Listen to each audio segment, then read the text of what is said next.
Okay. I want to put the crown for me, baby. So you're in Lesbos on the island. On the island, yeah. I don't know if you can see this. You cannot read this, man. This is hard to read. I too can't read it. Okay, tell me what it says. It says, hold on. I have to see it. Give you a full blast, you know. It says full-fledged, God-carrying, ultra-radical, lifelong feminist, closet lesbian. That's you, buddy. A closet lesbian. That's me, baby. Yep. We both belong to both belong to a special club. Hey, so give me a view. Give me a view of the beach. Give me a view of the beach. How they say? They say. What do they when say? in Rome, you act like Romans. Exactly. When on Lesbos, act like a fucking lesbian. Exactly. So give me a shot of where you are. Let me see the view. Let's see the beach. Hold on, man. I cannot right now. I'm on the beach, but right. Can you see the fort up there? Yeah. Let's see the beach. The beach is right here. It's kind of quiet here. There are not too many tourists here. The beach is nothing to write home about. Right. Okay. Well, the water looks very nice. I said the water looks very nice. Yes, it's warm. It's too bad I cannot show you the village because it's very picturesque. From this point of view, it's hard to see. But this place is beautiful. Very new houses, new roofs, and looks really cool. How long you been there? This is my second day. I'm going to stay another 3 days here, man. Okay. When you heading I back? want to get that food. Huh? When are you heading back? After this, I'm going 5 days to Italy, so I should be back home in about 10 days or so, sir. Okay, so I don't know if you got my message, but I'm having cataract surgery in June and July. Well, so I'm not going to be able to make it to the gathering. So period. Look. I got your message, but the thing is that you never make attempt to communicate. I send you a message. I send you all kinds of messages, but you never fucking respond. I don't know what's up with that, man. What's up with it is that I have no internet. I have no money. Pop up. You know, internet now they pop up. Anyhow, I got your message, right? And I sent you a message back. I am very sad, and we have to see each other somehow, man. Yeah. Well, after the gathering, you come visit. I'll pick you up at Asheville. We'll have a great time. But the thing we were going to do a few weeks ago, we can do again, right? So we can have a really good time. So no problem. But for about a month or a month and a half, I have to I can't exert myself. I don't want my eyeball to pop out of my head, Okay, fair enough. Makes sense to me. Yeah, you got a very cute ear there. You're giving a very. What? I said you're giving a very good image of your ear. My what? Your ear. Your ear. So you what? Look fucking really cool.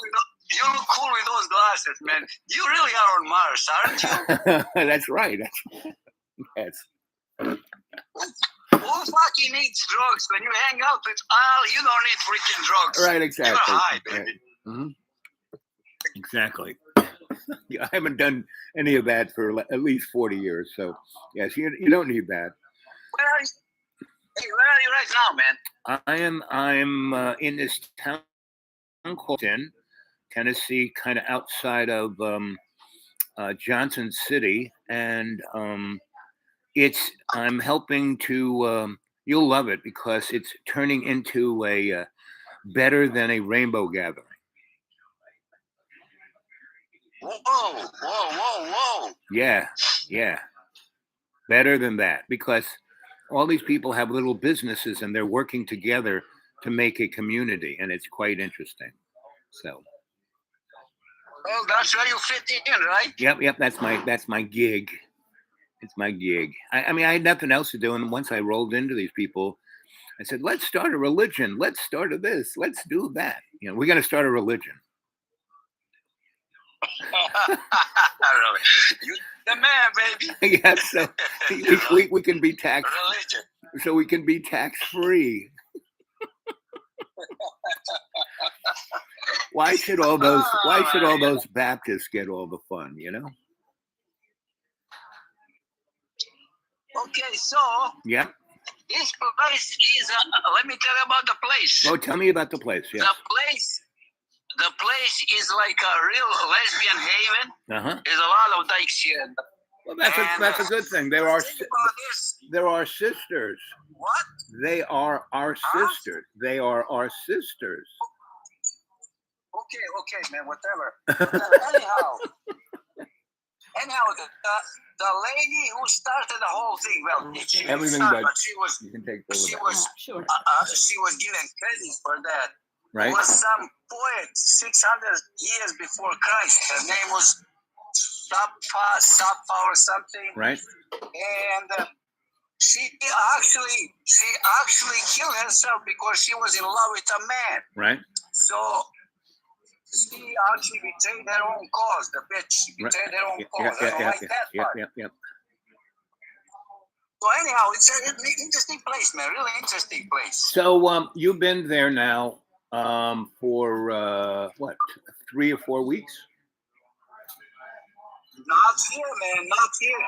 No, not there. But I mean, on the BOP, on your travels. This is my 5th week. Okay, so there you are in Europe, and you've been in Eastern Europe and the Baltic and all over the place. What is everyone thinking about what's going on in Ukraine? What's the vibe? Listen, to tell you the truth, honestly speaking, very few people speak about that. Okay, in Turkey, in Georgia, people really don't talk about it as much as in the United States. Not even close. And they're right on the doorstep. And they're really on the doorsteps. I am surprised I don't know why, but nobody is very much concerned, sir. Honestly, nobody is concerned around here. That's interesting. That is. I was always thinking about why is it? Because it's next door, right? And Moldova is there, and Georgia is right on the border, and there are no problems whatsoever, sir. No problems. So is it that they just want to put their head in the sand, or that they're seeing a reality that we're not seeing? I think the United States media is pumping up that thing. It's really making it. I mean, it's a situation. Of course, it's a serious stuff, man. But they are bombarding us with that thing all day. There's a lot of other news. The fucking Israelis killing Palestinians. Right. And there's all kinds of other news in the world. The United States media is a fucking corrupt. Right. They never cover. The only thing they cover is Mr. fucking Trump. Hey, do me a favor. Be a little more calm on the fucking and shit stuff, because I'm in a diner and it's got old people in it and they're looking at me. Okay. I know it's hard. I know it's hard for you. I know it's hard for you, but I don't want to be run out. You know. Well, I'm on Lesbos, man. It's hard to get light on that stuff. But anyhow. Yeah, so that's what it is. Right. United States the media is paying attention only to Mr. Trump and that war, and nothing. Well, the military-industrial complex is making. We have given the Ukraine $250 billion in less than 3 months. In weapons, and Lockheed and all those companies are just loving it. They're making a lot of money. While I can't afford gas, to get a quarter tank of gasoline cost me $30. So it's Listen, man. In this country, the middle class has been left uncared for 40 years. Right. I mean, I don't care who is in charge. Democrats, Republicans, middle class Right. is getting squeezed big time. Right. Well, they're getting rid of them. They're getting rid of them. We're going to be replaced with robots. Yeah. The best thing is to be like you. Have no money, so they take care of you. Right. Okay. Exactly. Exactly. I have no money, so they take care of me. And but I have to be aware of how they're taking care of me. I mean, I have to be like the doctor. I have to be there. I can't just go along with what they say. I have to say, no, I don't think we can do that. We have to do this. So, and they get, the bureaucrats get quite surprised when you don't, just go like a rabbit, or just, oh yes, I'll do exactly what you say. And I go, I don't know about that. So yeah, you got to be conscious. See, that's the problem with the people in America. We're not conscious, the general public, not conscious, not aware, not there, So anyway, yes, baby. Yes. What happened, man? You never put your land in a place for sale? I forgot the reason why you didn't do that. Well, because I tried a little bit. I didn't do it real big deal. But if I sell it, I would get a chunk of change. And then where would I go? This is at least a place that I can stay no matter. I've been here 20 years. I know everybody. And I've lived through the hardest times here. I mean, I spent 4 winters all the time here. So I know I can. I mean, we're in a very moderate, in the wintertime, it's, 40 to 50 degrees every day. And it doesn't get more than 30-something degrees at night, So if I was up there in Chicago with you, give me a break. I'd be an ice cube. Yeah. But I'm not against it. If, you know me, I'm pretty meticulous about planning things. And if there was a good direction and a plan to do something, I'd sell this place. Not a problem. Right? Especially if somebody gave me a good check, some people, that's worth, that's worth 60 grand. I said, no, it's worth 300,000. What? I said, 300,000. So somebody give me a check for 300 grand, I'd be gone. As you said, but the problem is that with you, man, if you get that whole chunk of change, right, you spend it in 2 years, you'll be fucking broke. Yes, you know me. I'd spend it in 6 months. I'm having. I'm doing my effort to get my passport and going through that because a lot of people have invited me to come to Europe, so I might do that. Say again, through that, or you are thinking? Or no. I am in of doing it. I get all the paperwork, all the administrative folk, and it's going through its thing. So I'll have a passport in a little bit, and so I can go visit people around the world. I have my COVID shots. I'm good to go.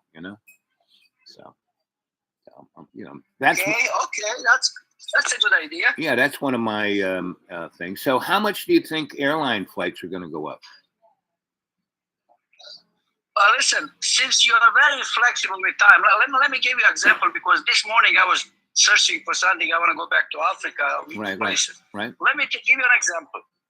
I think it's from Chicago because Chicago is one of the major hubs in the world. Right. Okay? Exactly. Yeah.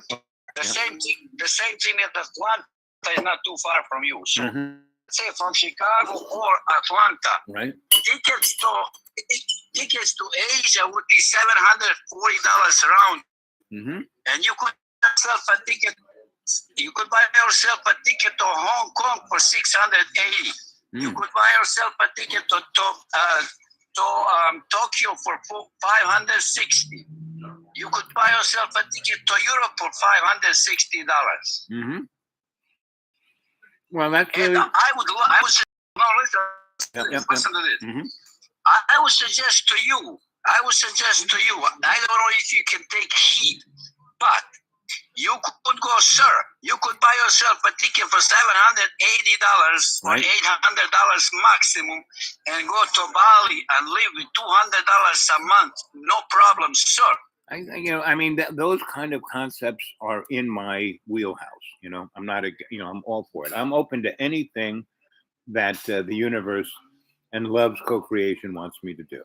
So that's why I'm doing it. And I've been here for the last 5 years, basically, to write all the novels I wrote. I needed a nice quiet time just to do that, and I've done it. So I'm next. But look, you could also listen to this. Mm-hmm. Spirit Airlines, Right. Spirit Airlines, that that's Yeah. the cheapest airline in the States, Right. and they are flying all the way down to Lima, Peru. Ooh. And their tickets are so freaking cheap that you could get yourself a round trip ticket, being that you are flexible with time. Right. You could buy yourself a round trip ticket for $400 all the way to Lima, Peru, sir. Ooh, that'd be kind of fun. I'd have to bone up on my Spanish. And Yeah. and Lima, Peru, Ecuador, Colombia, they are so cheap that you could live there a really decent life for $300 a month. You would live like a really decent life down there. Right. So why struggle in the States? Why struggle in the States during the winter if you can go down there for months? No. And have Right. I'm all for that. I'm all for it. I get my. That's why I went through the trouble of getting my passport. So yes. Now I will be going down to South America this winter. Oh. So if you can hook up and go maybe down for a month or so, that'd be cool, baby. I'll be down for that anytime. Yeah. I'm down. So that's our trip. This winter, you and I, we head to wherever we're going. So, and you can down south somewhere. Yes, and we'll put a little chain on my neck, and you can call me your security pet. For your psychology, keep yourself balanced. You need your security pet. I can be it. There is this troll on the YouTube who constantly said, "I'll give you big money if you'll be my dog. Just bend over and bark." It's like exactly. Since you mentioned that, right? One time I was riding train in Chicago a few years ago. Yeah. So two ladies and a guy came on the train. Okay, so get this. Right. So all of us, get this. All of a sudden, the freaking guy takes ladies' feet and starts licking them right there and then. Oh, that's good. The guy was getting into it, man. Yeah. Like I said, I've been a shrink. I've seen many people have some interesting hobbies. Yes. Mm-hmm.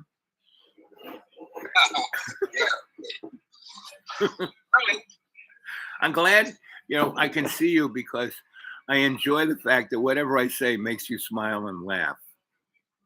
That's so listen, you are in this diner or something? Yes, I'm in a diner. Yep. Very, very much. So the people object. So the people object to my FZBY and N words or whatever. Yeah, pretty much.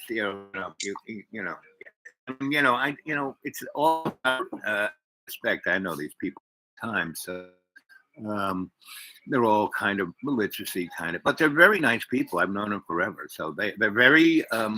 They let me do what I want to do. I just try to, be somewhat respectful of their feelings. So it is their place, so. But man, you can get an amazing. So listen. Yes, I'm listening. So tell me about your health. Well, my health is extraordinarily good. I'm pretty much off all of my, because I can't afford the diabetes drugs or blood pressure drugs or any of that. It's my diet that I've been really good on the last 8 months. So my blood sugar is, between 90 and 120, which is good. And blood pressure is between 1 and 60, and that's good. So So I'm doing pretty good. I'll be able to see like super. I'm wearing clean clothes these days. Oh, you met some new ladies? Yep.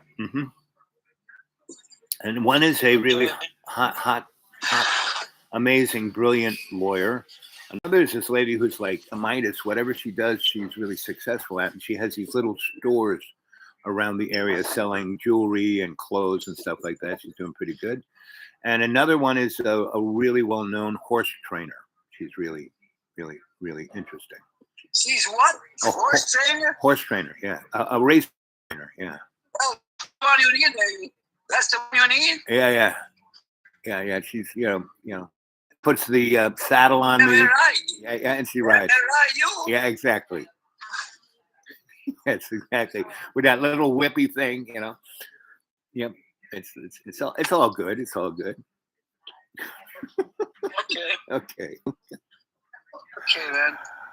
Anyway, I'm gonna let you go back and bathe, and you know, it's not that it's that I don't have to even drive to a place that I can do this. Right? So, and my phone's, you know, everything is very sketchy, but it works. So here we are talking, right? So that's every time we talk, we just appreciate that we're doing it and not expect. I mean, can't expect to have the kind of conversations we have when you're here in America because we do that all the time. This is a little more difficult. That's all, you know. But it's all good. You know, I'm going to let you know how my t-shirt thing goes, and I'll let you know how many thumbs up and thumbs down I get. Okay, yes. The likes and dislikes. Yes, exactly.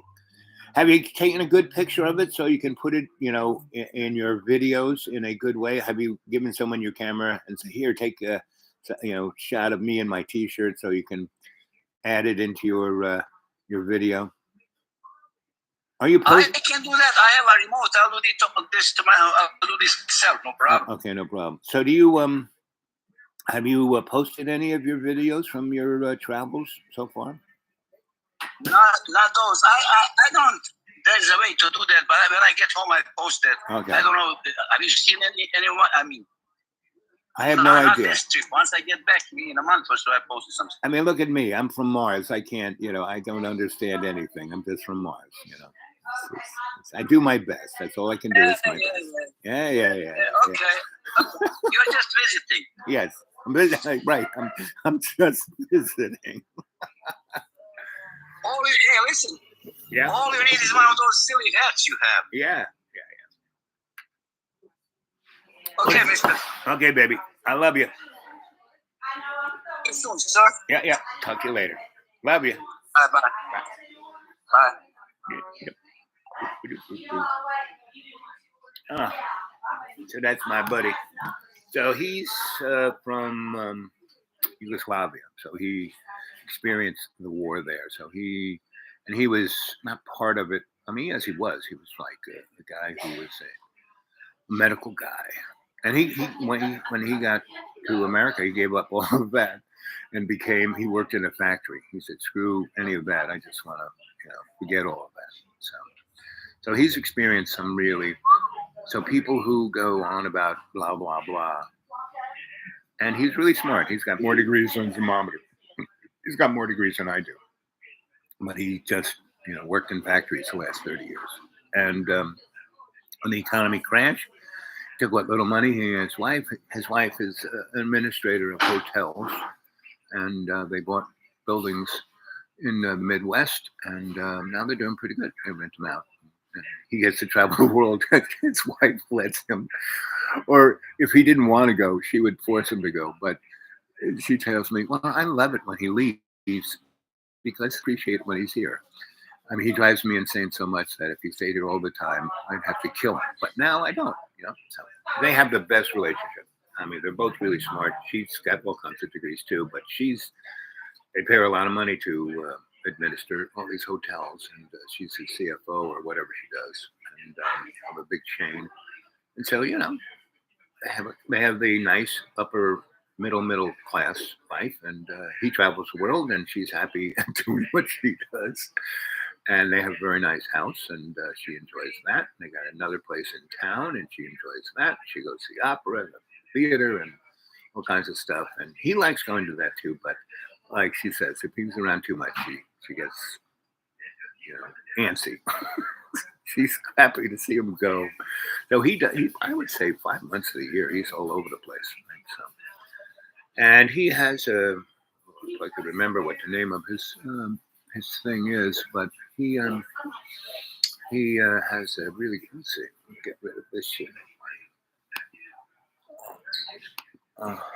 Let's see.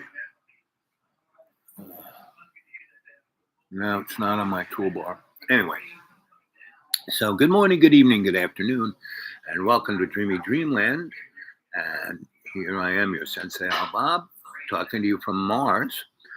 And I was talking to our representative in Lesbos, and that was kind of fun. And let's see who else we can talk to. Oh, so, John Boy, right? Johnny, he went off to California, and I talked to him a little bit here and there. And I haven't really seen John since January, right? I left in January. And so this is the first text.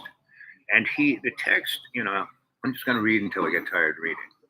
Because the text goes on and on and on and on. And he just kind of is, he's like Vladimir Putin, he's kind of conscious and common sense oriented for a while, and then he kind of loses it. So anyway, here's how he starts off. Oh, you selfish bastard, who took more and more from my living of my coattails, that I was living off his coattails, and trying to take from me in every way to better yourself on my account. No more.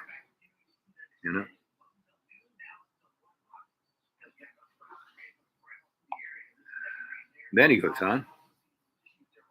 I was really mean again. No, wait. Actually, you can't live off of me anymore. And your mother, fracking, parasite, get that frack away from me. No offense. Shouldn't have said no offense, because you are wrong. And any amount of that kind of dog you get me anywhere. I constantly say that I'm his friend and I care for him and I think he's great. He's because I made a number of comments on he's gotten back from his journey. And he went off to California. He was supposed to go to Texas and be with his kids. It's the most important thing. I had to see my kids. Well, he didn't see his kids. He went to California to be a movie star. And he stayed in a kind of low-rent motel.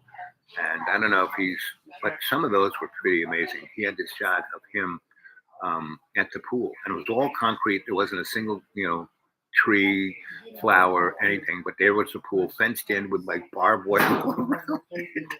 And he's there, and he's in these little bathing trunks, and his big guts hanging out, and he said, "I've been losing weight," right? So anyway, and it was really so. I made comments about all that, and I don't know if he's taken them down, but most of them, I was commenting on his areolas. They were really interesting. Let's see. You are wrong. In any matter, that kind of talk that gives you more and more, for you take every ounce of emotional support. Well, he really doesn't give too much emotional support. Let's see. Momentary support. More than you took from me while you attacked me in public. Not really. I never attacked him in public. I make comments on his videos. In that little place that says comments, I make comments.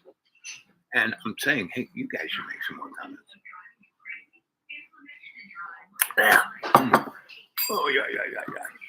And good morning, good evening, good afternoon, and welcome to Dreamy Dreamland with your Sensei Al Bob. And I want to thank the few who have donated under my PayPal. asking for help, and someone sent me $25, and another one sent 7, and that's enough to keep my bank account open. Not enough to put money in my gas tank to come see it. Now gas is getting close to $5 a gallon around here, so I'm sure it's going to go higher. And the interesting thing, I have a friend of mine who's big into the Admiralty law, and so every boat that docks and takes something to someplace else and then lets it off there is all administered through Admiralty law, right? And basically, everyone on this planet is owned by Admiralty law, right? Your soul, lock, stock, and bunker.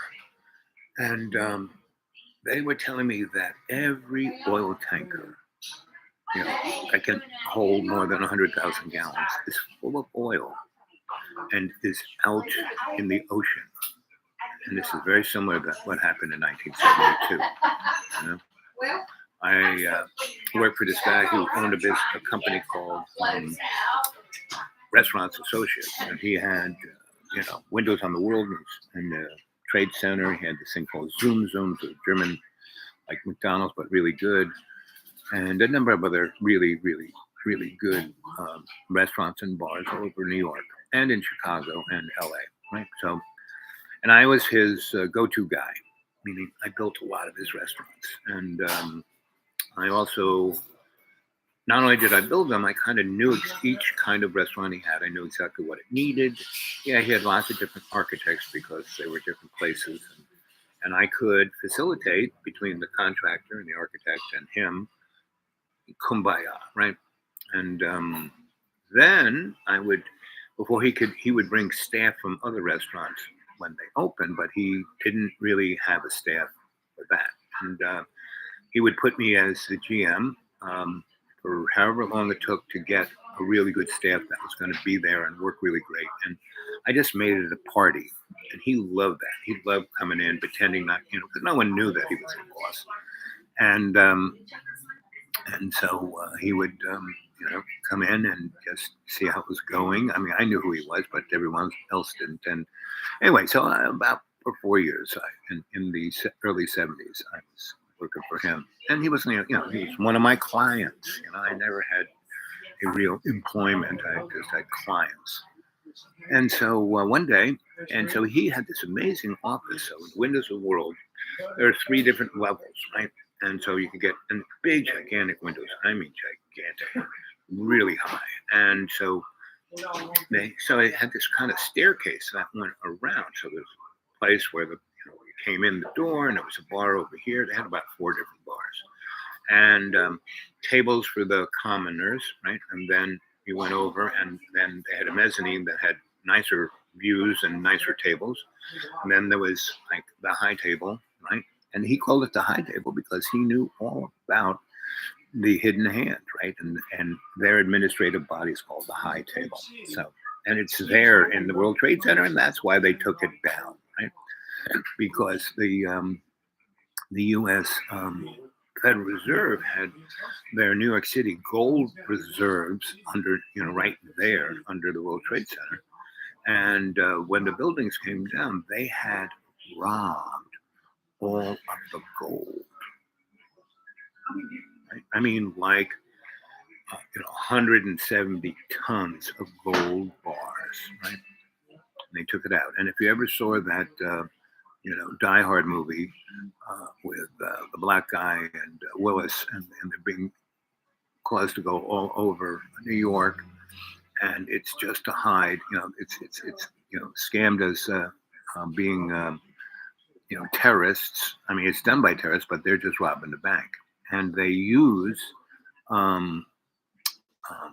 the construction of the big waterways to take the gold out of those vaults, put them in big dump trucks, and drive them away through that water tunnel that hadn't been finished, right? And then popped out upstate New York and where the Erie Canal was, and put it on a big boat and took it out of the country, right? In the in 9/11, they did the same thing because they had once the building came down, right, and they came down like around noon and between noon and 3 o'clock, the two buildings came down along with Building 7, right? Total catastrophe, and then they start digging for survivors. Well, they had what was known as the pit, meaning a inclined plane that gigantic dump trucks could line up and back down and take the crap out. Well, they started doing that by 7 p.m. And the stuff that they were throwing in those dump trucks, I mean, big dump trucks, like 8-wheel, eight, axles, really, each dump truck can take like, 40 tons worth of debris. And, they'd fill it, 3/4 up with gold bricks and then cover the top with flotsam and jetsam of the World Trade Center. That was one of the reasons why that happened, right? And the Anunnaki were part of that. I mean, they were part of the crew that brought it down. And the buildings really were brought down. And you see that movie, and the building is collapsing. It's just collapsing onto itself. And it's like a waterfall of debris, of dust. And so if it was the airplane melting the top floor, what you'd see was boom, boom, boom, boom. But you didn't see that. You just saw a waterfall. And if you, have a mind like I do, you would be watching this with a stopwatch, and you would realize that that building fell down faster than gravity. Meaning the building that had the big TV antenna, if you stuck a bowling ball on top of that antenna, then the building, because it just came straight down, didn't fall over, it went straight down, right? And all three buildings went straight down. And up until that time, there was never, ever in history a concrete steel building that collapsed because of a fire. There was a building in Brazil, in Sao Paulo. And that was like, 40-story skyscraper. And it caught fire and it burned ferociously for about 4 weeks. Like just like a Roman candle. And then it kind of burned. There was nothing else to burn, and it stopped burning. And then the steel and concrete were damaged, but the building was still standing.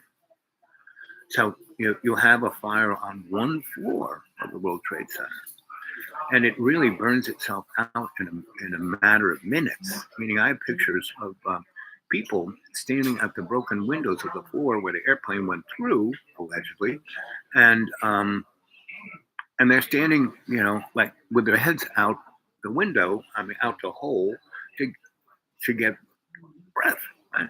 And that was the floor that the fire was on, and it was just black smoke coming out. There was no fire. They weren't like, oh my God, they were just trying to breathe, right? And in the 90s, when Bill Clinton was there, the blind sheik blew up a bomb in the basement, right? And he was paid off by the FBI to do that because he was smart enough to realize they had this big, UPS truck, big delivery truck, full of explosives, right? And they put it in the middle of the parking lot, and it blew up, and it blew the top 2 floors up, and they fell down, and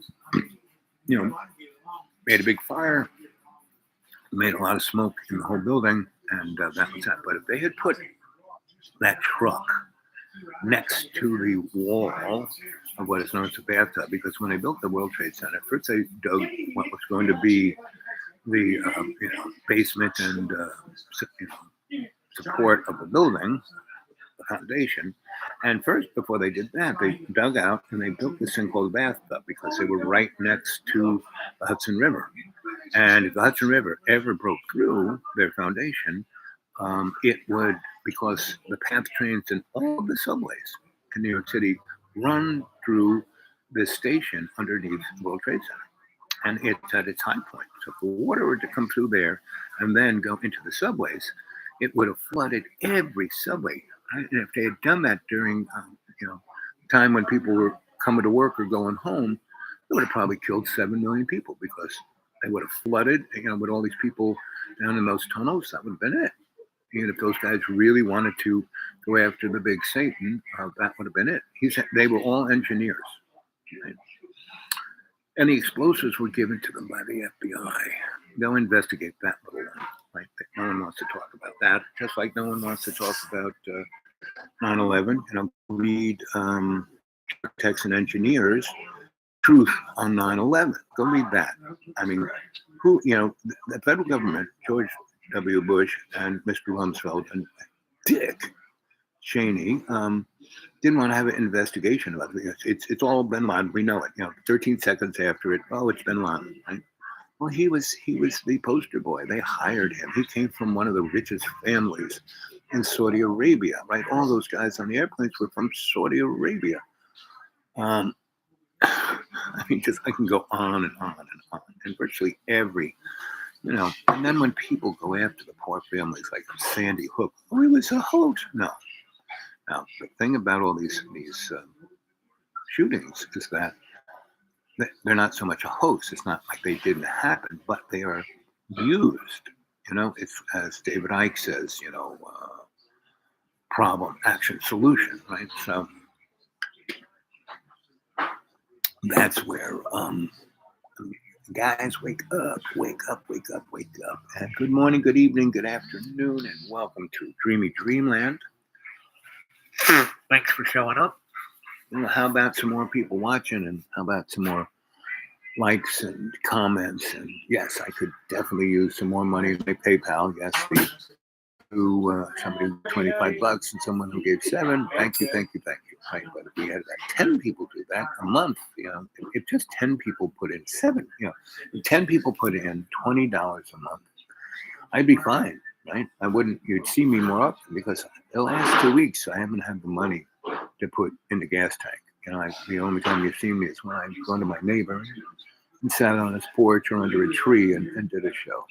I was the other day, I had a bunch of things, so I was in the town that has my office of the elevator music. So, what we have in front of us is a real opportunity to change for the good. Every 16,000 years or so, all these things, all these threads come together, right? And the unipolar power structure thinks this is their opportunity. And so they're doing everything, every war, every pandemic. We do not get our act together, there will be 1 billion people dead next year from starvation, and there will be 1 million or 2 in every country. And first world, the United States, Canada, Germany, France, England, all those countries, there's going to be 1 million people who starve to death.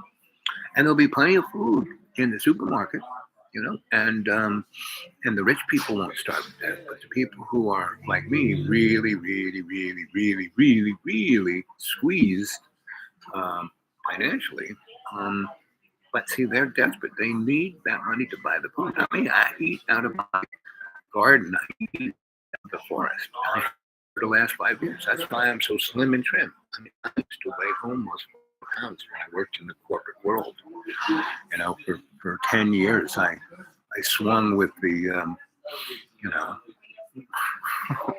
the desperate lawyers, So let's see what Johnny has to say.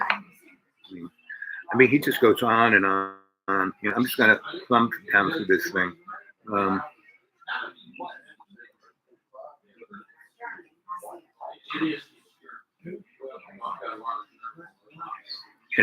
When I first met him, I was like almost 500 pounds. I met him 15 years ago. He was 15 years younger. He was like in his late 30s. He looked great. I didn't make fun of him. He was thinnish, but I was like gigantor. So I had empathy. I didn't make fun of him being fat because he wasn't fat, right? But, okay, to make little attacks on me, appearance to health with missing area. Because I assumed, you assumed I was so invincible. First met me, I thought it was invincible. You assumed it was okay to make little attacks on my appearance and health with your words and little ways as to stand up for you. I mean, so if you go onto his shows, and so I went on his channel, still has all my shows. the shows on money for it. And he says, calls it Dream Time with Al. Not Dreamy Dreamland with Sensei Al Bob. And good morning, good afternoon, and welcome to Dreamy Dreamland with Sensei Al Bob. He doesn't mention any of that, so I get no real traffic from him. Right? So that's fine because, like I said, quality over quantity. Your words, little ways. Anyway, he goes on and on. Then he says, "I'm just going to and stop and read just anything possible, eaten that you paid, or does not compare to how much I had to help you against your constant taking more and more and more." Let's see. Look down on my appearance, verbally attacking. Let's see. Go watch all those channels. See wherever I attacked him. I'm always positively reinforcing him. But he is the canary in the coal mine. He is this entity that represents. So anyway, we're going to give John Boyd a call. Let's see if he answers him.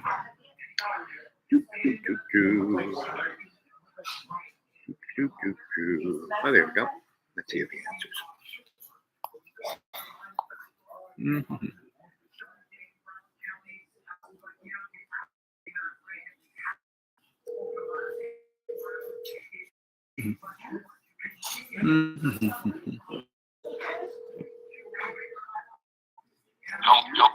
Hey, buddy, how you doing? Not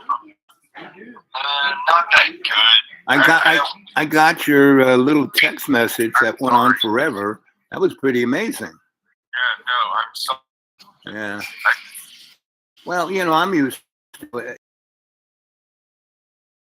to it, and always just concerned. Pretty much that's it. So it's a beautiful day, and I've watched a few of your videos of late, and they're all pretty good, So, and the school looks great. You looked great. I love the one you running up the road. It's all good. It looks not bad feeling.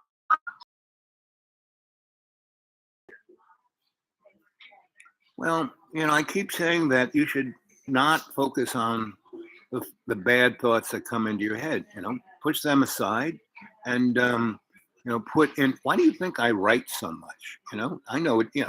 If somebody ever publishes it, well, that'll be nice. But I write it because I like writing, and it gives me something to do, and it gives me something to reflect on, and gives me an internal voice that I can see what's going on inside my head without having to be controlled by it.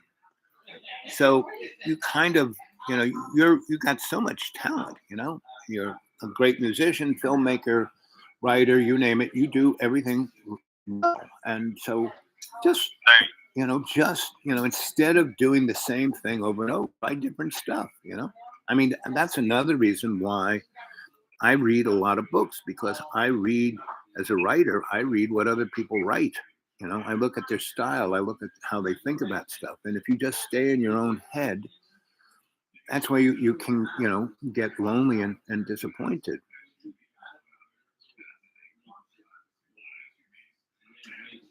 So, have you talked to your kids? What good writing do other than more hard work? Really. Well, see, when I write, it's not hard work. It's what I find as entertaining. I have no internet. I have no television. I have no access to music or anything. I have to make it the best possible work imaginable and work relentlessly at it and rewrite until it was at least good enough to earn enough money back that I wouldn't then have to suffer working at some other thing that made me want to die after having already worked 20 years at stuff like the writing and filmmaking and stuff like that.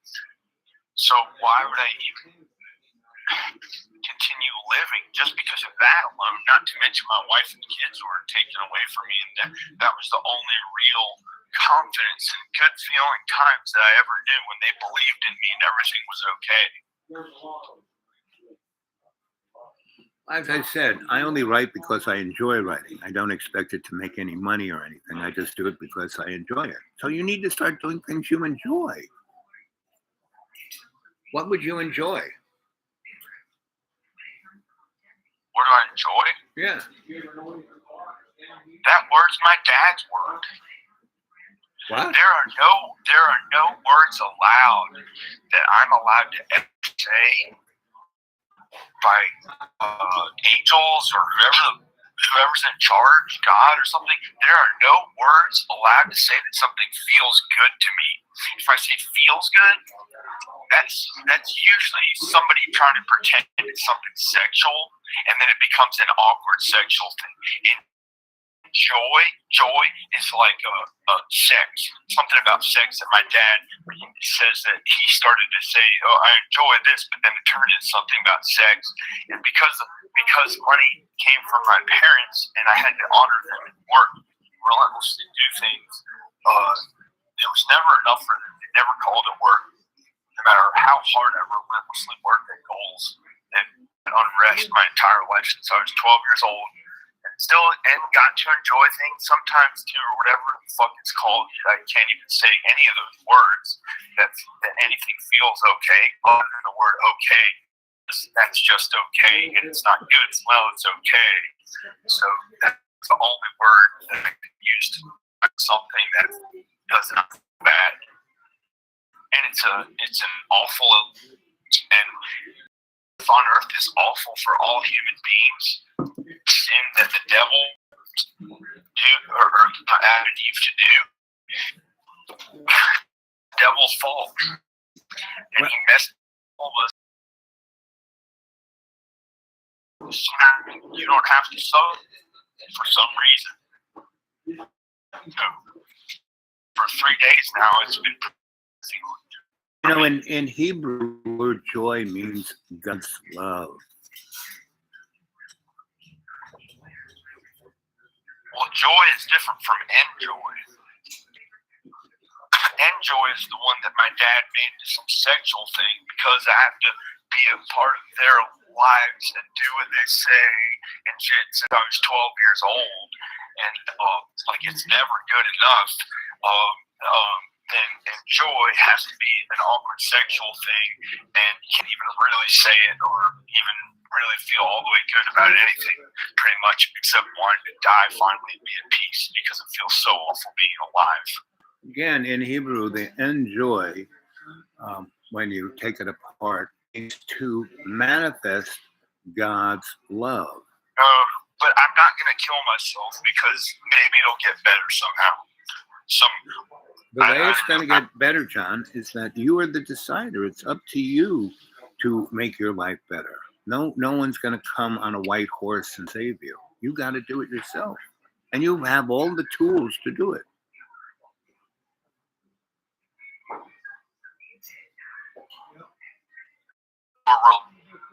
Takes time, maybe money, and no promise of it making any money back, no matter how good the films and music I do are.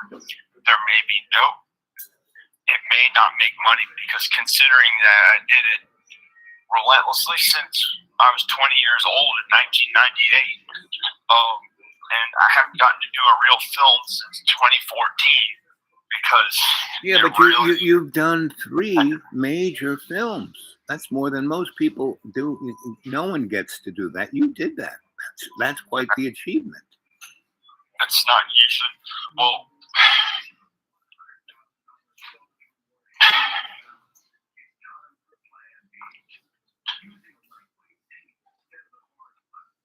I know loads of people who want to be filmmakers, and they just made things on Super 8 and did that for a few years, and then did else. You know, it's You know, so you were a lot better than that. You know, you made a real major film, and it's well done. They weren't, kids film on Super 8. It was a real film, and it had a text, and it had a visual image. It had direction. It was, and you did it all. I did a 35 millimeter film. Yeah. Like real motion picture film. Yeah, yeah. Back before digital. That's how long I've been doing this. Yep. And it's just, now, they didn't have digital back. Video and everything was on film.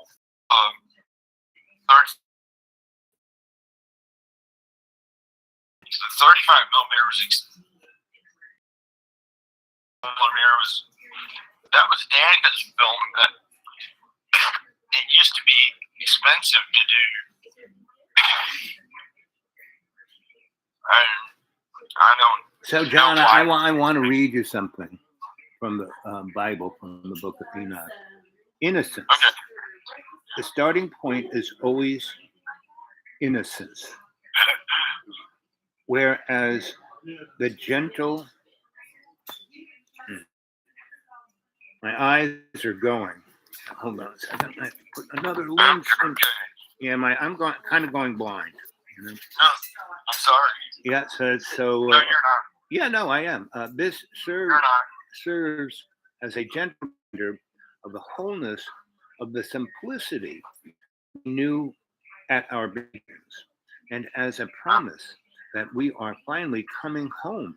For innocence is our first nature, and from its flow, all purpose, right relationships with ourselves, with others, and with the divine. Innocence often marks the turn in a cycle, maybe ending a cycle. The feeling of innocence and grace of service to love's co-creation. So when you are in that, and John, one of the things I love about you is that you do have a gentle, innocent nature.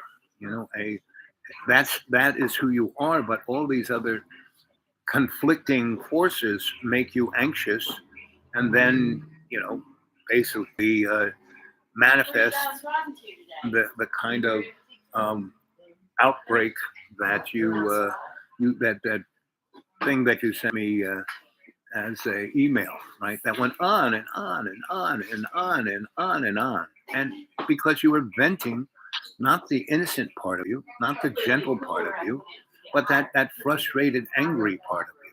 And that doesn't have to be there. That's not who you are. You know? That's not who you are. You aren't that angry guy. That's not you.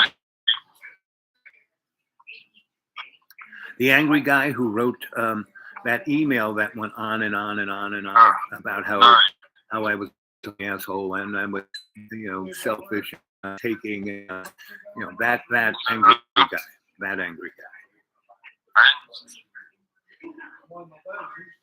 I mean, it was like unbelievable. It went on for just on and on and on because you were venting. You were frustrated. I felt bad since I don't want to feel bad right now.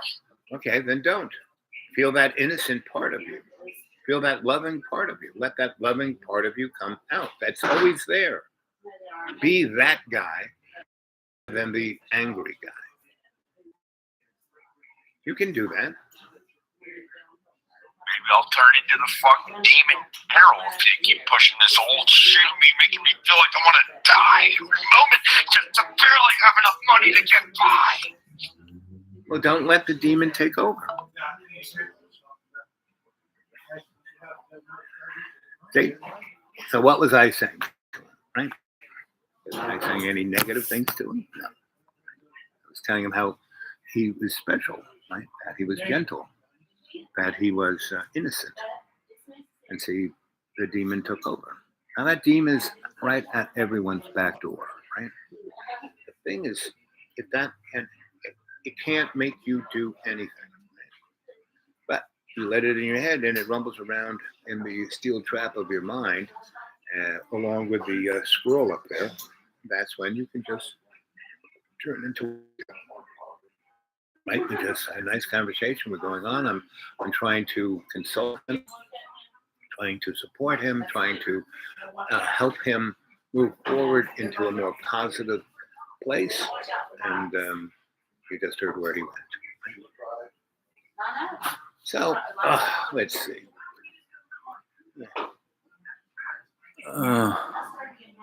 So there's 2 people watching. We're on now for an hour and seconds. 1 thumbs up. How about thumbs up? And it's pretty obviously other people have made the comment around the world that I'm really doing a great job because I'm being allowed. I mean, they're not getting rid of me. You know, they're just keeping me down on the farm in the algorithm, right? So I never get above 500 subscribers. Which I was looking around at there are people who have only like no subscribers or 2 subscribers, and they've been, on YouTube, since it started. So, and I'm not, that concerned about likes and subscribers and any of that, right? Because I don't get rid of any of my shows; they're all there, right? Now, God knows what YouTube or Alphabet does with my shows. I suggest you, the audience, start putting them on thumb drives, on hard drives, on CD-ROMs.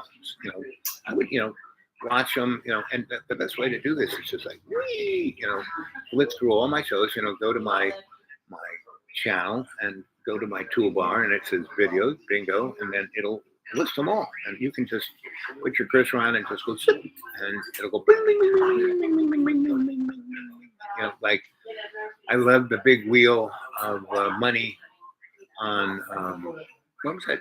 Where with Bob Barker, spayed and new to your pets. The one where Price is Right, right? It's kind of like that. So it's just like bing, bing, bing, bing, bing, bing, bing, bing, bing, bing, bing, bing, bing, and go through all the shows I have, and when it stops, watch it. Watch it and the other big thing, you can hit your little cursor right at the bottom of the screen, and you can it's got a little red line with a little white dot, and just put your cursor on that white dot and just take it across, and you'll see blip, blip, blip, blip, blip, blip, blip. And whatever point that my face looks energetically, that might be interesting. You stop and watch it through. The average human can't watch something for more than 11 seconds. No, I think it's 9 seconds. A goldfish has an attention span of 11 seconds. A human has one of 9 seconds. So, yesterday I was at the office of the elevator music. And there were these 2 kids, and they were just jabber-walking away, not making any sense. They were playing a video game where they each had their Game Boy, and they were playing a game, and instead of having a chessboard in front of them, checkers in front of them, they just had their own screens. They were looking at each other, and they were playing each other in a game, and they were interconnected to the internet, being 2 feet away from each other. So people don't realize that this device here, the smartphone, this was given to us, basically, right? So as to it could own us, meaning Google makes us. Every time we go on Google, it's collecting more and more data about it. I mean, Google should get us, right? Because it's figuring out us as consumers. So this device is what. And I was at a conference.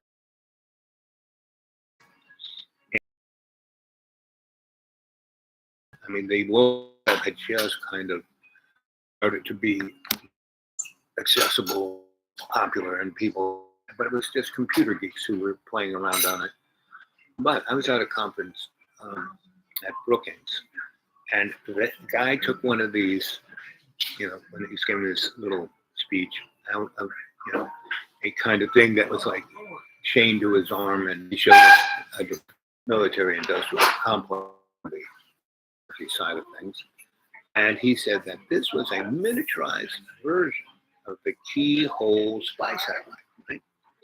which was a satellite that was 300 miles geosynchronous orbit. It could be moved around, could go look at anything, and it could see from 300 miles up.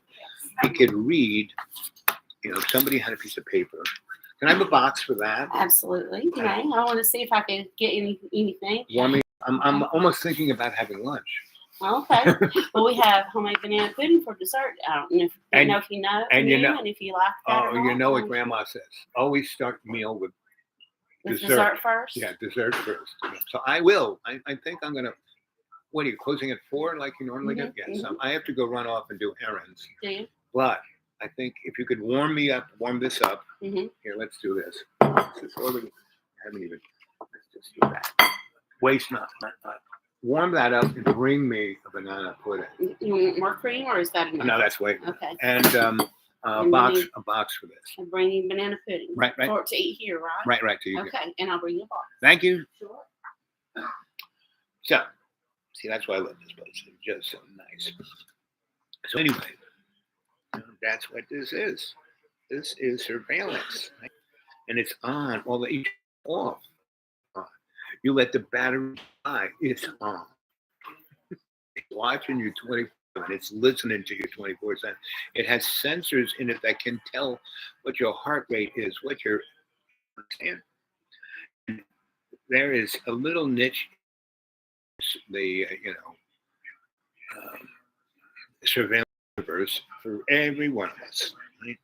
And here we have a thing called our credit rating. In China, they have their social rating.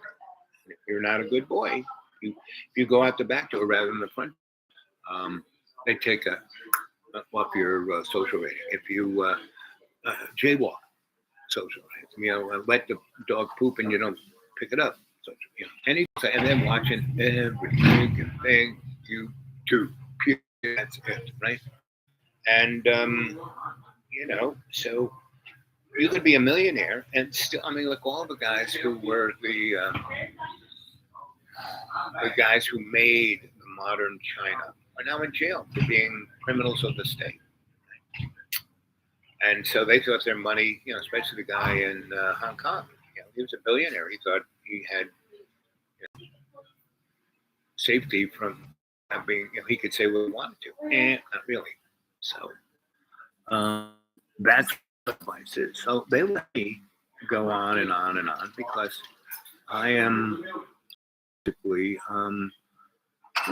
what you might call the loyal opposition. Everything. But one thing is let's be motivated by love's co-creation instead of the illusion of our egos. Right?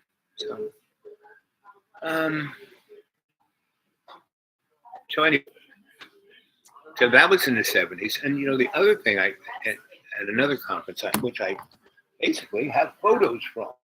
I became a photojournalist, and I was taking pictures. Mike was in the Air Force. He always had guys taking pictures of him.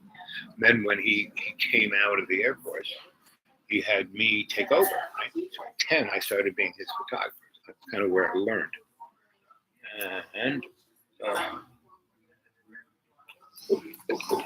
So I took pictures of everything I did, which was great. When I did art, I had pictures of everything. So when I went to get, grants from, the NEA, I had photos of everything I ever did and everything I ever.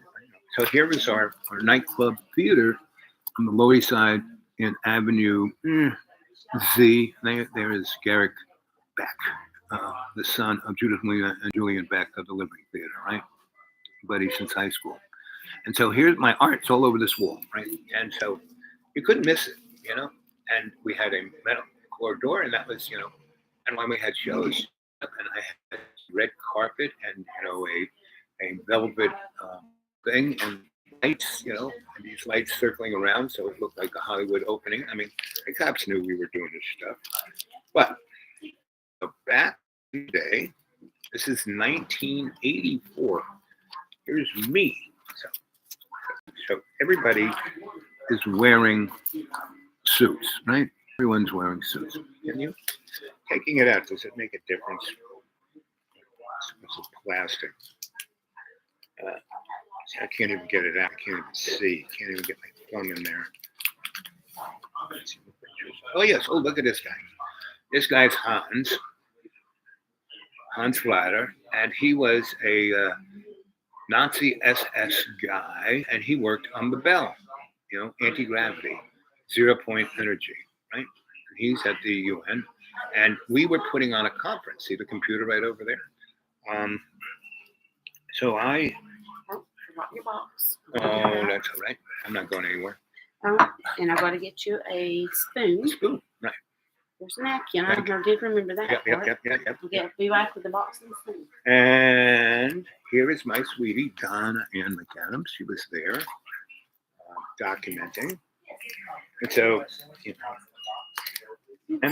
so for 8-10 years, Donna and I did everything. I would think of something to do, and we did it as partners, right? And that's why we're married so much. Plus, she loved to have fights and then have sex. So she'd always try to protect me, and I don't fight. So one day I say, honey, I used to wrestle in high school. So I got a wrestling mat and a big tank of Crisco. And we took our clothes off, we greased each other up, and then we wrestled. Boy, did she like that. So that added 8 years to our life. So there's Donna Ann McAdams. Right there, here she is. And she's one of the most talented, amazing women that's been in my life. No matter what she put me through, she was more positive. I got more out of whatever that was than whatever it was, right? So, so this is at the UN, and we do this big conference on the next 100 years and alternative technology on all the above. And so here's me. So I came up with this idea. I ran it through my little NGO, the UN. I call it the Aesthetically Adept and Appropriate Technologies, and I still want to do that. For the best. That's good. Just put it there. Okay, sure. Yeah. Thank you, dear. Yeah. And so there's me. So I'm taking a selfie, and this is 1984. People didn't do selfies. And here I just want, and everyone's always in a suit. I would go to these conferences. Everyone had $1,000 suits. I'd be leading the conference, and I'd be looking like that. So I was kind of like the Ukraine president, stand-up comedian who always is in a T-shirt. That was kind of me. He's on the other hand was always beautiful. She was always beautiful. And guy, and so he around the 18th century, this guy was Dorian Gray. I used to call him Dorian, and he chuckled. And he was a definite servant of Satan. We talked about that all the time, and he never. I said, so you're like 98 years old, and you look like you're 24. How do you do that? And I never beat around the bush. And I say, so you serve the hidden hand. You serve Satan. You serve. And he would say, sure, same old guy. Definite Nazi. Invented the hydrogen bomb, 3 years before we did.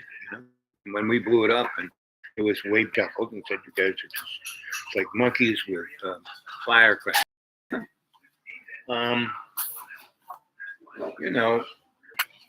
That's kind of what I'm saying. Is that John, just heard John. It's all about him. Our lives aren't about us. It's about the we and me. It's all of us together, right? So say we all. Every time I talk to John, every time I have any input with John, I'm with him, I'm constantly trying to manifest and motivate the most positive form. And you kind of heard, the monster come out of him, right? It's not per se. It's the monster, and that monster is in all of us. Ooh, banana pudding. These guys are the best. So not only is this food the best in the 3 counties, so my breakfast and this and all the coffee I've been drinking will be under $10. Yeah.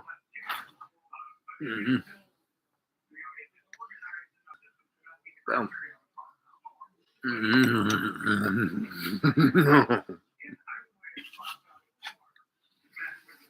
now, what am I going to do with pancakes?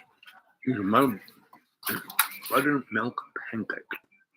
Really the best pancakes around. And what I do, like, some friends are coming over to visit. I'm going to take all the food that I've made this week. I have it in about 3 different pots. And I will make it up and I will put this in it to thicken it. And I will, as the grandmas used to call it, leca, meaning the gravy, from all the stuff we've been cooking all week long. The stuff that's thick and yummy from all those different meals. They call gravy. Not even called gravy, they call it leca. Can't beat it. Ooh, it's good. So,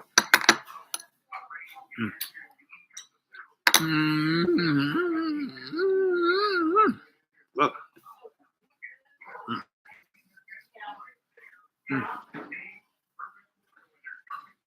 It's a beautiful day.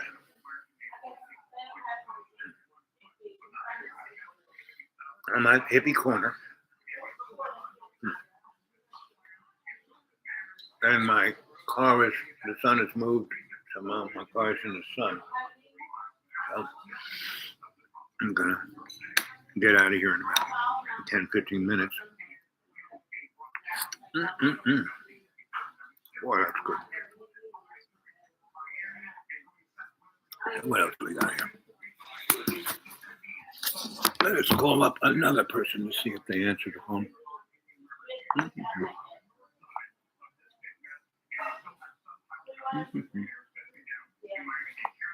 Oh, yeah, who you call?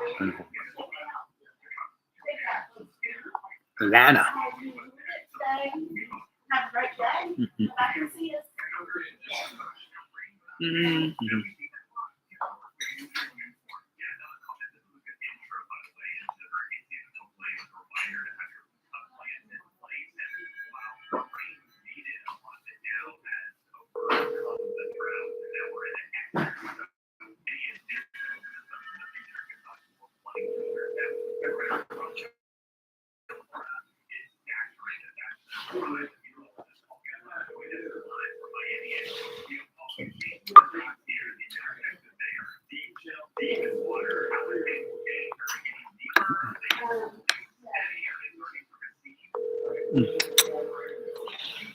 So what's here?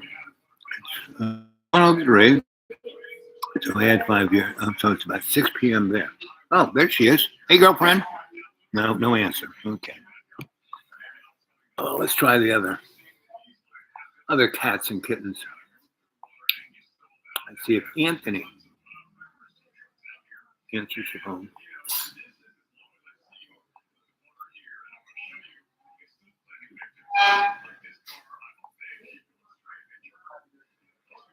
Oop, oop, oop.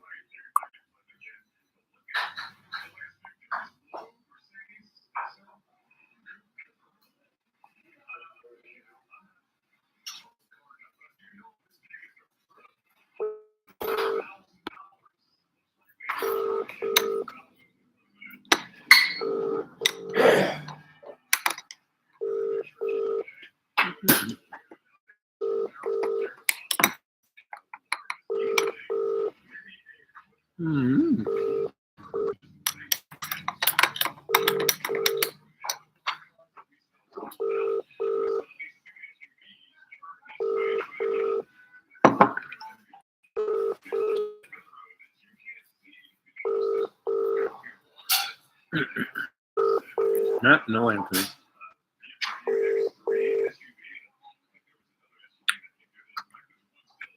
Let's see what he has to say.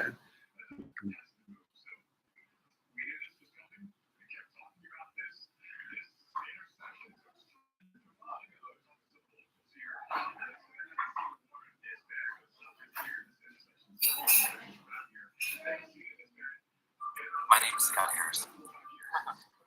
This is my wife, my son.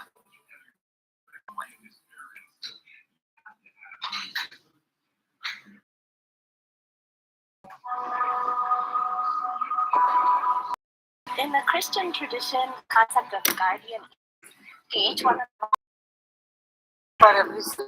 Similarly, people angels for musicians, they are called Gandharva.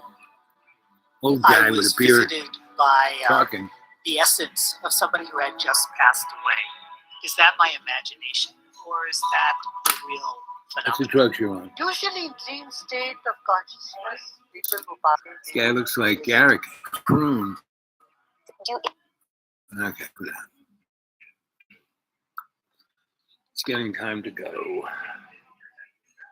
Much juice is left from this guy? 32%.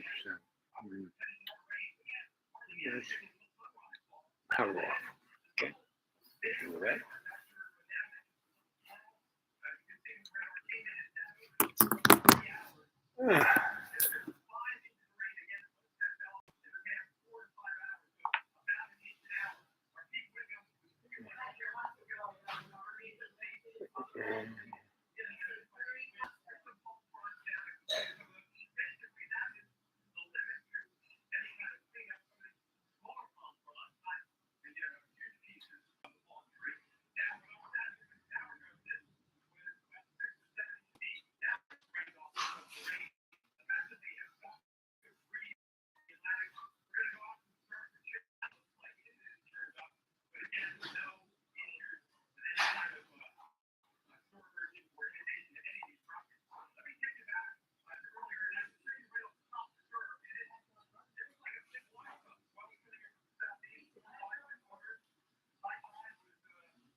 Okay, I'm getting close to closing up.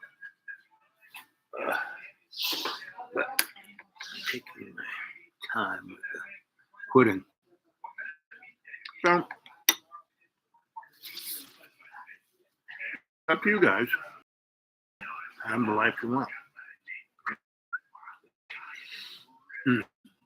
So, um,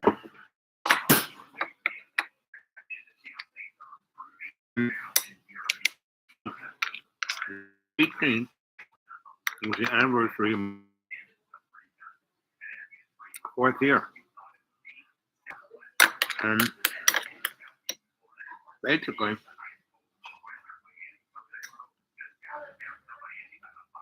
that was John, around John. John threw me out 2000. He had a real run of throwing me out from 2016, when Donald Trump got elected, and September 2018. And I made him the last time.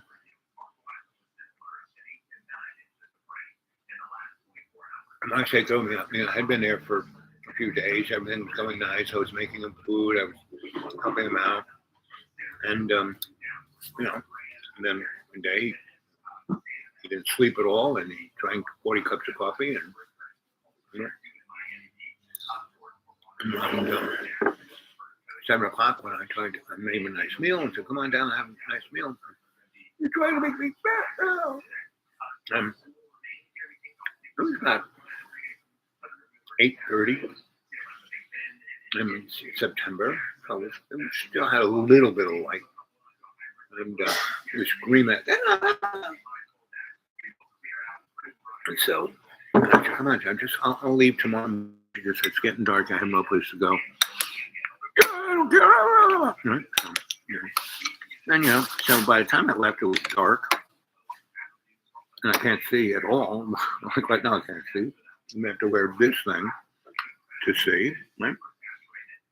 And anyway, so I got down the hill, a 2-mile driveway of a riverbed, and I went down the road, the blacktop, and I kind of got on the county road, and I knew all these roads really well, so I could, and I could kind of see, but when a car came at me, I got a headlight in the eyes. I was virtually rigging blind for about 20 seconds. Anyway, I got off at a place that I knew I could stay the night. End of a cul-de-sac. I mean, I drove all of maybe 6 miles. It's pretty. I was, on the road up to Floyd, Virginia. When I was probably 6 miles out of the city of Roanoke. So I called up everyone I knew. And pretty much everybody's thing went to voicemail. It was Friday night. Everybody's out. But it was a beautiful early September evening, Indian summer. And I, gave a message to everybody. Nobody answered. I decided, kind of put my seat back and kind of said, I'll just go to sleep. And I was trying to go to sleep. Yeah, it was kind of hard when you're just packed in. Oh, the step around my car is like a homeless guy's car. And, so the bottom line was,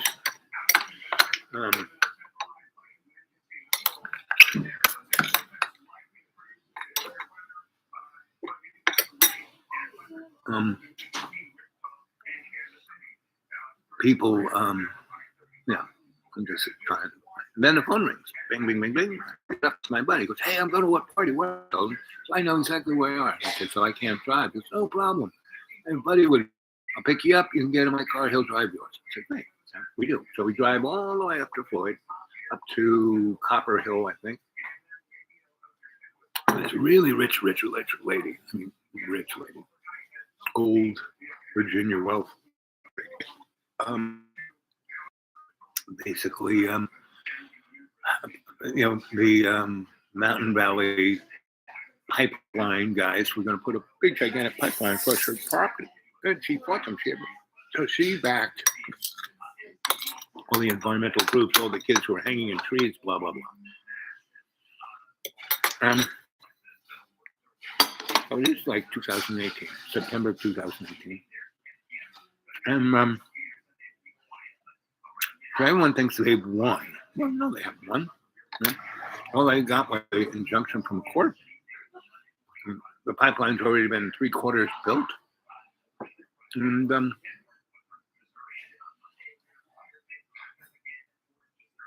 so she's having a big party. She has a big wedding tent that can put about 500 people underneath it. She's got a whole bunch of bands, really interesting musicians I've known for years. They're all planned. They're all environmentalists. They're all having a good time. She's catered. She has every kind of craft beer and kegs you can imagine. She got vegetarian, vegan, meat, you name it, she's got it. And the mom pulls in, and she's got this big meadow that this thing's in, and surrounded by trees. And my buddy pulls over because he knows I can't see. He finds a really nice place. He knows how I like it. He knows I'm a hammock guy. And so, we park, and the guy who was driving my car parks next to him. I got up a hammock, put up the hammock, pulled that, put out a carpet so I could trip then, and put a table, my folding table, and my couple chairs.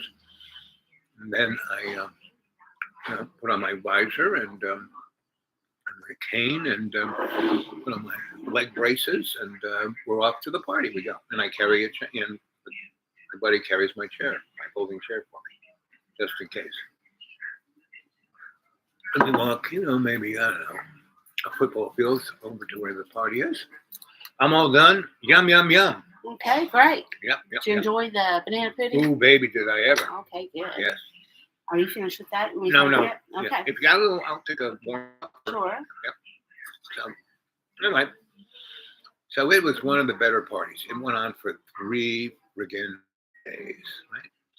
And I saw old friends and met new friends. And it was great because everyone, oh, well, you thought you were dead, blah, blah, blah, blah. And everyone was very supportive. And the rich lady knew me really well. And so, I stayed there and she said, oh, well, like, so the party was Friday night, Saturday night, thank you, Sunday night, and everyone was going home Monday, right? And she goes, oh, I want you to come in here. I have a few electrical problems. So I come in. Oh, this light doesn't work. And I just kind of said, did you check the light bulb? Did you check the switch on your lamp? Is it? Anyway, so I did that a bunch for her. She was just making things. And then she gave me $500, 5 Benjamins. Right? I had no money, which was very nice. Right? So I was almost top of Floyd. And the Floyd Fest had just closed up. So I drove from her house over to where Floyd Fest was. And I was involved in the Floyd Fest from the beginning. I was their electrician. I got photos of that. I'll show you the photos. So the first 3 years, I was the magician, the vibes watcher, the master electrician, and the photographer, the historian, and the geologist, and the grandpa Smurf, and had the best of time. I mean, just Chris and his wife who put that on. Chris's wife came from Lubitz family. The guy was a real estate guy from Charlotte. Had this farm up there and never did anything with it. That's where the Floyd Fest was. So the guy who was the master electrician, whose license was on it, David, I had worked for him for years. And so I didn't know, I kind of knew Chris, but really didn't. And so they got David to be the electrician, but he didn't want to do this. He's an old guy. And he said, I have the perfect guy for you. You got me. So I did all that. It was on his license. The guys who were the inspectors all knew me. So if I was there, it was all good. If I'm doing under Dave's license, everything's double all good. So the first 3 years, we just kept expanding, building different stages. And they had power into the property. And right from the get-go, I said, we just need to drop a line off that pole, take high voltage all the way around the thing. And they had a backhoe there. And so the first year, I took that backhoe myself, and this girl, she could drive it better than I could. So I said, okay, I need a ditch all the way around the property. And I went over to this guy who had just finished a big industrial job, and he had 18 million of 2-inch gray PVC Schedule 30 pipe. And so he came over, we dropped it in the ground, glued it together. We had 4, just in case we were going to have 3-phase.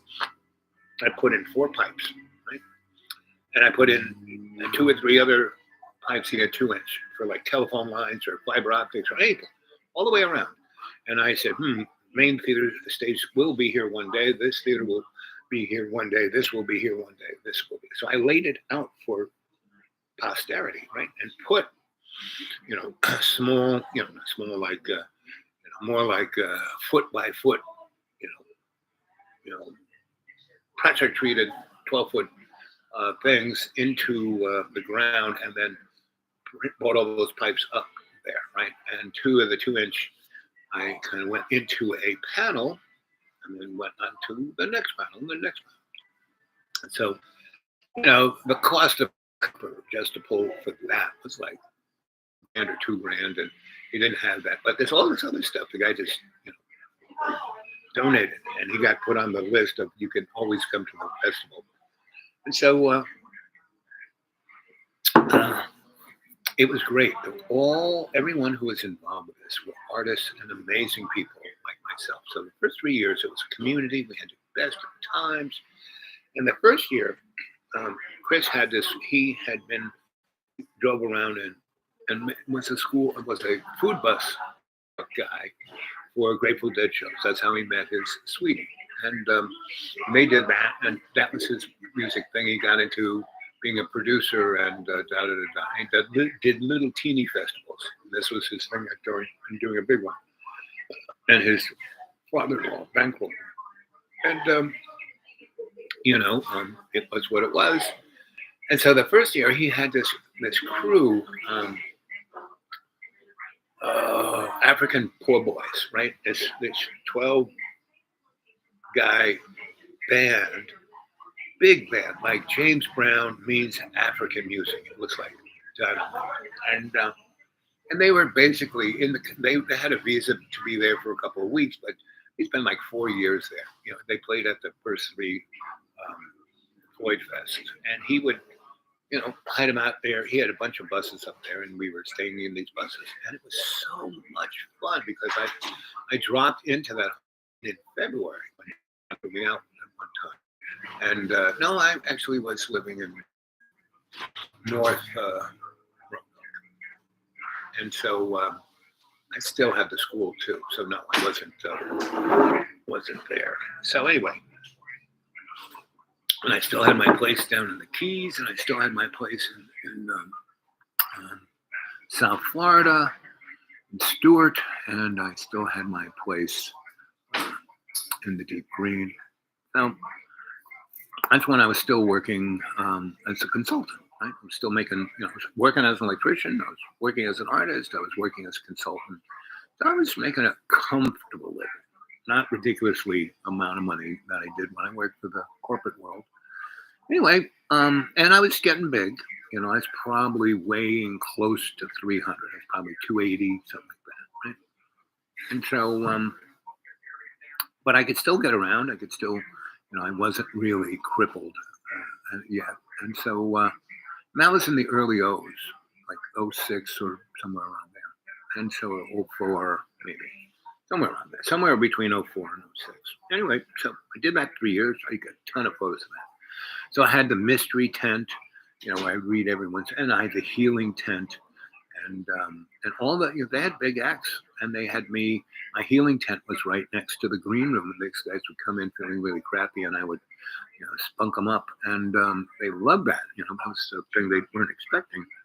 And then I was I did it for 3 years, hard case. Fourth year, I kind of cruised in because everything was set, right? Was done. And there were other people really doing it, and they were starting to become institutionalized / corporate.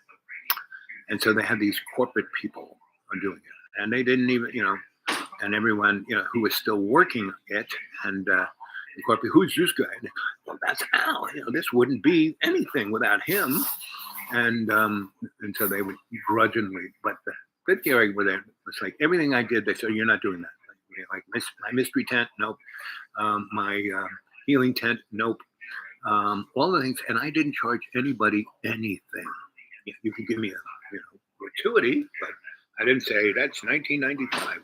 Whereas they had these people who were bona fide, certified healers, new age healers, and they were charging people just to come in their tent $50. I was like, anyway, that was pretty much the last of that. And then Chris got, his club downtown, and I helped him out with that. And that was loads of fun for about 2 years. And then, that's when I died. So for 7 years after that, I wasn't really involved in it. Except I got very involved in the super poor people communities in Roanoke. Over there near the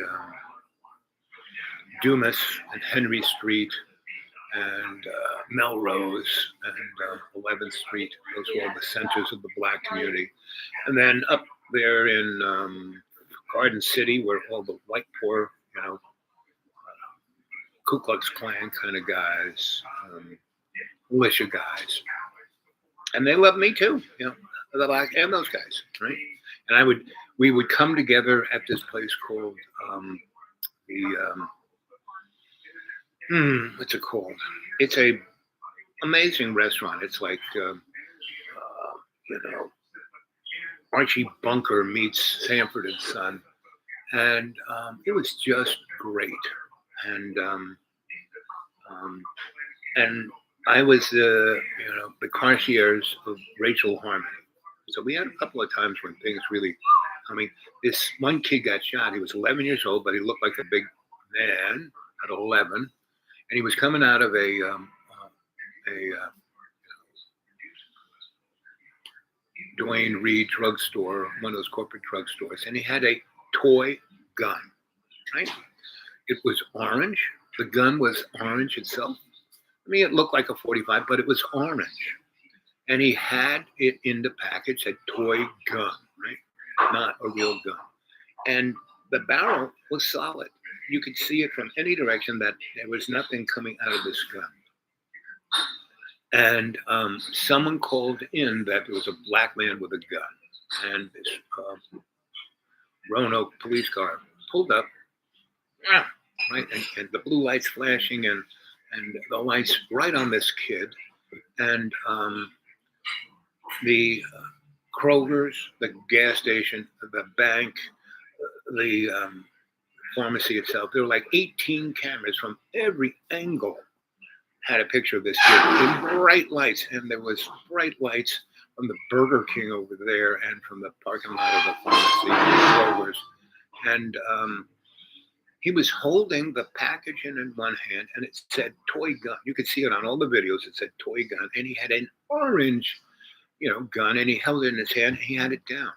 And they came out, and the guys were behind the doors of their car, and the windows were rolled up, and they had their hands on, the guns like this on the door, and they didn't say a word. They each put 8 bullets in the kid.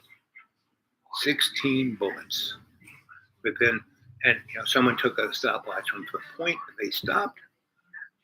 At the time he was dead, it was less than a minute. They said not a word. And he said not a word. He just had the box in his head that said toy gun, and this super bright in the car light of the car, and the blue lights flashing. It was flashing orange. It was obviously not, but they killed him. 16 bullets. And the black folk got quite upset. And the white institution of Roanoke didn't mind, ignored it. And there was one policeman who was going to have to deal with it, Captain. And he should have been the chief of police. And that's why he kind of retired, because he had put a good 40 years expecting to be the chief, did a great job, kept Roanoke as safe as it was and as in one place as it was. When this happened, he and I walked into this barbershop right on the main drag. And the guy who had the barbershop was a Muslim, and I knew him. And I said, "Hey, I want to bring, this policeman in. And we're going to talk about what happened, right? Just so the town doesn't burn down." And we did that, and we did a great job at doing it.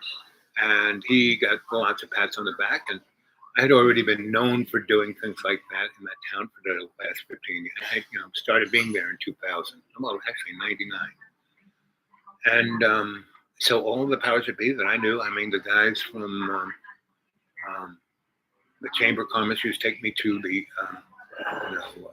Roanoke Hotel, the fancy Oak Room, and take me to lunch at least once a month, and slip me a couple of Benjamins, keeping them informed on what was going on.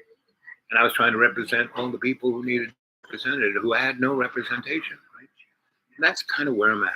I don't have any ideology. I don't believe in want is to serve love's co-creation. And that's all I do. Whereas John, which you heard, he serves himself.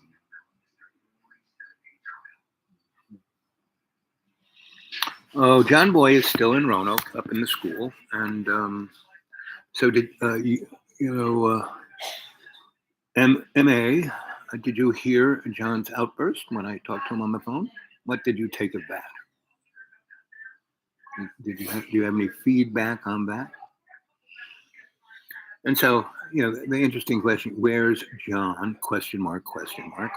And it's not so where he is physically, it's where is he emotionally and mentally and spiritually, So that's the question. What do you think, gang? You got any comments? Leave them here. It's obvious the chat works. Emily just made a comment, and you can leave comments down below. And here it is, 1 hour, 45 and 32 seconds. And unless we get into some kind of chat, I'm going to wander on. I have things to do. Okay. Love you guys. Any out there? Let's have a response. Anybody have a response for Where's John? And you know, it's very interesting. Right at this moment, I'm having severe, what is that thing when you think you've experienced this before? Deja vu. So, and I'm bringing back the deja vu dream that I had because I exist in dreamy dreamland. And actually, from this moment on, things just get more interesting and better. So that's giving me more motivation to say, I'll see you guys later. Okay. Let's see. Let's see, where's this thing? So no comments? Okay. The question to ask is, where is John? Birmingham. Okay. No one has anything to say, so I'm going to say, oh, look at that. Oh, right at 1 hour, 46 minutes, 46 seconds. See you later, guys.